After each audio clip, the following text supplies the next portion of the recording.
3% ऊपर। चले भसीन साहब को जोड़ लेते हैं। भसीन साहब, ये तो बॉन्ड यील्ड हैरान कर रही है इक्विटी मार्केट के ट्रेडर्स को। इस समय क्या सलाह होगी?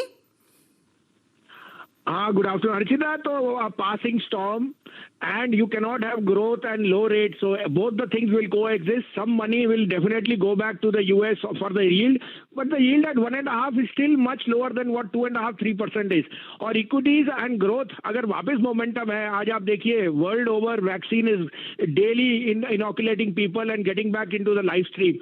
So I think if you'll have to take it with a pinch of salt, क्योंकि volatility मिलेगी तभी आपको शेयर बाजार में कमाई का मौका है। तो बैंक्स में थोड़ा कॉशियस रहिए, मैं 2-3 दिन से कह रहा हूँ, लेकिन IT, pharma, these are the flavours और मिड कैप्स।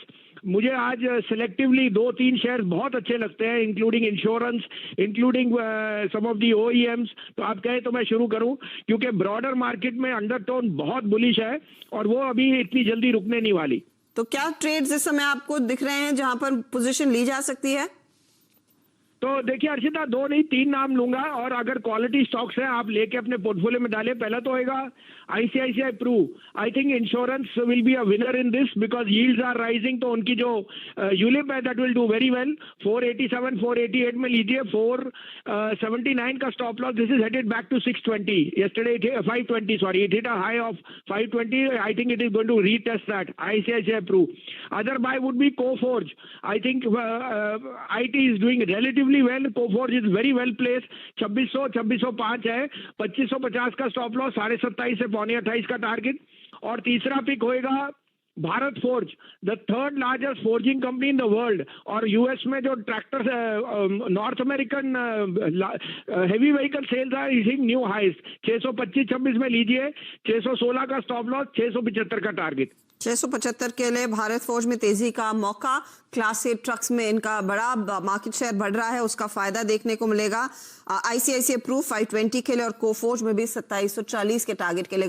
यहाँ पर भसीन साहब की राय है कि आप तेजी करके चले। तो देखिए, हमारे जानकारों ने इस गिरते बाजार में भी बाय साइड के आइडियाज आपके लिए आइडेंटिफाई किए जहां पर मौका है। लेकिन इस समय देखिए बड़ी खबर आ रही है टाटा मोटर्स की ओर से।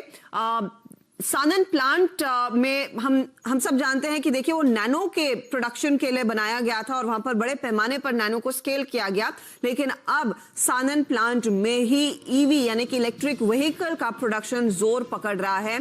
वो इनफैक्ट इस समय की बड़ी डेवलपमेंट। आज सुबह से हम टाटा मोटर्स पर बात भी करते आए हैं। एन चंद्रशेखरन, टाटा सन्स के चेयरमैन, ने साफ किया कि ईवी में कंपनी अपने पैरों पर खड़ी होगी। टेस्ला के साथ कोई टाई अप नहीं है। लेकिन अब देखिए प्लांट एलोकेशन बड़ा हो रहा है। प्लांट में यानी कि सानन प्लांट में टिगोर ईवी का प्रोडक्शन दरअसल इस समय चल रहा है और आगे चलकर इस प्रोडक्शन कैपेसिटी को बढ़ाने के भी डिटेल्स निकल कर आ रहे हैं। ये खबर दरअसल ब्रेक कर रहे हैं मेरे सहयोगी मनीष देसाई अहमदाबाद से।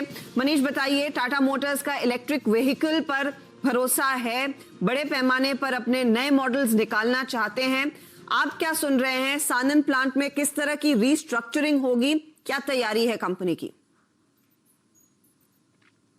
बिल्कुल, देखिए, जैसे हमारे सूत्र बता रहे हैं उसके मुताबिक सानन का जो टाटा मोटर्स का प्लांट है, जो ओरिजिनली नैनो मोटर्स के उत्पादन के लिए लगाया गया था, वहां पर लाइन का बदलाव हो चुका है और अब जो है ई व्हीकल के लिए लाइन लगाई गई है और वहां पे अभी रोजाना 25 से 30 टिगोर गाड़ियों का उत्पादन हो रहा है। ये जो गाड़ियां बन रही है वो ई व्हीकल्स है, यानी टिगोर ई व्हीकल्स का उत्पादन यहां पर शुरू हो गया है। साथ साथ में टियागो का भी उत्पादन यहां पर हो रहा है।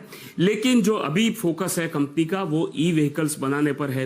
वो क्यों है? जैसे हमारे सूत्र बता रहे हैं उसके मुताबिक इन्होंने वेंडर से भी 1-1.5 साल में काफी सारी बातें कर ली है। जिस तरह का रॉ मटेरियल इनसे चाहिए वेंडर से, उसमें बदलाव करने के लिए भी उनको बताया गया और उस तरह के वेंडर्स भी उन्होंने नए नियुक्त कर लिए हैं।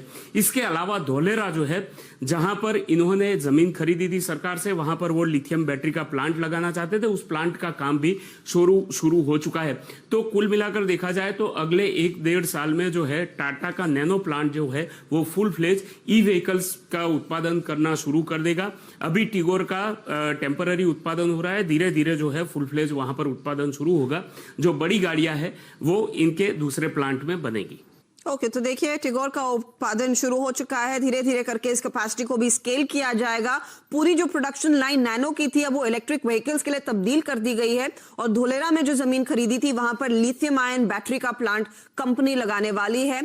तो ये फिलहाल एक बड़ा अपडेट टाटा मोटर्स की ओर से। याद रखिएगा 2025 तक कंपनी ने कह दिया है कि बड़े पैमाने पर वो इनफैक्ट अपने ईवी बिजनेस को स्केल करना चाहेंगे और उस पर ज्यादा ध्यान दिया जाएगा। ये फिलहाल टाटा मोटर्स के लिहाज से एक अपडेट। 330 पर फिलहाल स्टॉक